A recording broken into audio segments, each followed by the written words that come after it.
Watson Gill का आदाब। दोस्तों, एक खबर नज़र से गुजरी। एक खातून जो लाहौर में रहती थी और वो पिंडी भटिया में स्पेशल बच्चों के स्कूल की टीचर थी। सादिया फयाज नाम था उनका। और स्पेशल बच्चे जो कि ज़हनी तौर पर बीमार उन बच्चों को पढ़ाती थी। उनका एक्सीडेंट हुआ और वो इस दुनिया से चली गई। 1.5 साल हो गया उनके शौहर जो हैं वो हुकूमत पाकिस्तान से इस हवाले से दरख्वास्त कर रहे हैं कि उनकी मदद की जाए, क्योंकि उनकी बीवी जो थी वो ड्यूटी पर जा रही थी और ये वाक़या पेश आया।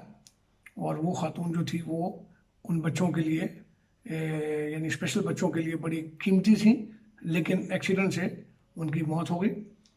उसके बाद फिर और इस तरह के बहुत सारे वाक़यात नज़र से गुजरते हैं, तो फिर मेरे जहन में ये सवाल आया कि हमारे मुल्क में जो वसाइल हैं उनका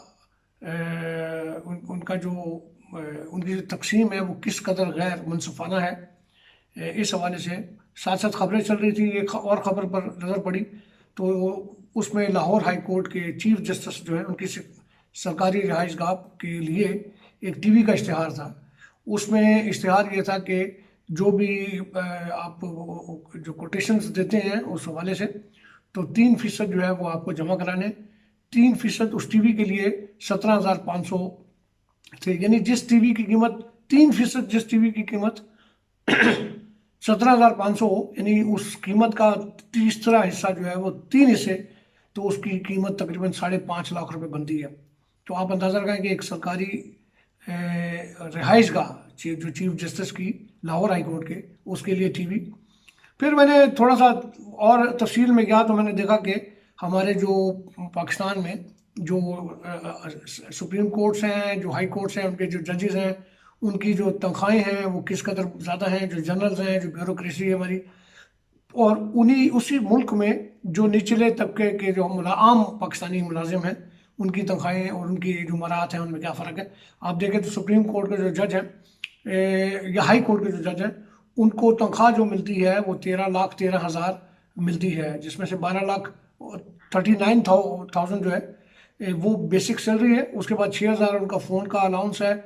68,000 जो रुपीज़ हैं, 68,000 रुपये वो उनको घर का किराया जो है उसके मद में मिलते हैं। 1800 सीसी की गाड़ी ड्राइवर के साथ, और 600 लीटर पेट्रोल जो है वो हर महीने उनको मिलता है। 600 लीटर पेट्रोल जो है उसको अगर आज कैलकुलेट करें, 124 रुपये का शायद इस वक्त पेट्रोल है, तो ये भी तकरीबन को 70-75 हज़ार इस तरह के रकम बन जाती है।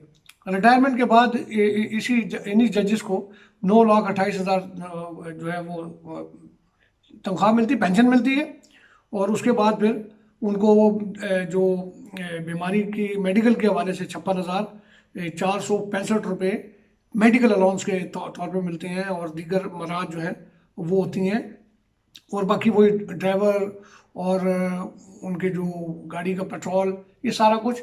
इसके अलावा है उनकी जो बिजली, पानी, गैस के जो ये भी उनके फ्री में होते हैं।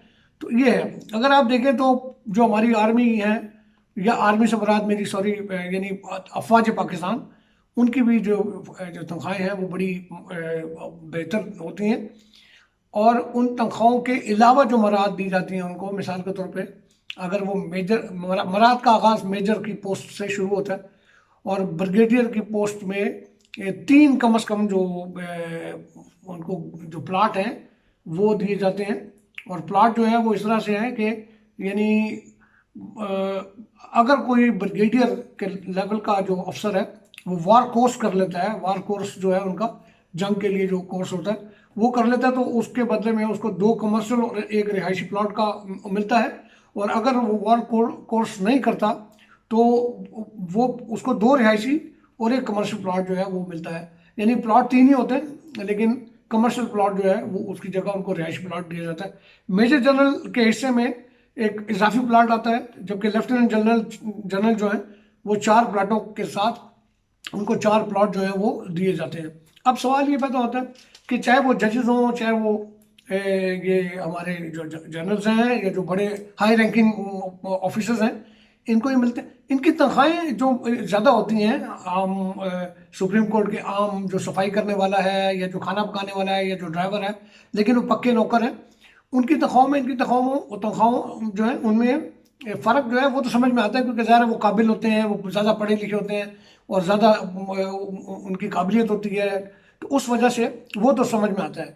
लेकिन जब आप मराहत तकसीम करते हैं तो उसमें जो खिदमत एक सुप्रीम कोर्ट का चीफ जस्टिस कर रहा होता है, वही खिदमत अपने तौर पे जो उसका जो काम होता है, अगर कोई सफाई वाला है तो वो दयानतदारी के साथ सफाई कर रहा है, जो सुप्रीम कोर्ट में जो गाड़ी चला रहा है वो अपनी जिम्मेदारी पूरी कर, तो वहां पर जो मराहत है उनका जो इंसाफ है वो नहीं होता, उनको नहीं मिलता। एक तो उनकी तनख्वाहें कम होती हैं, उसके बाद फिर उनको कोई इस तरह की मराहत या कोई इस तरह की फैसिलिटीज़ जो है वो नहीं दी जाती हैं।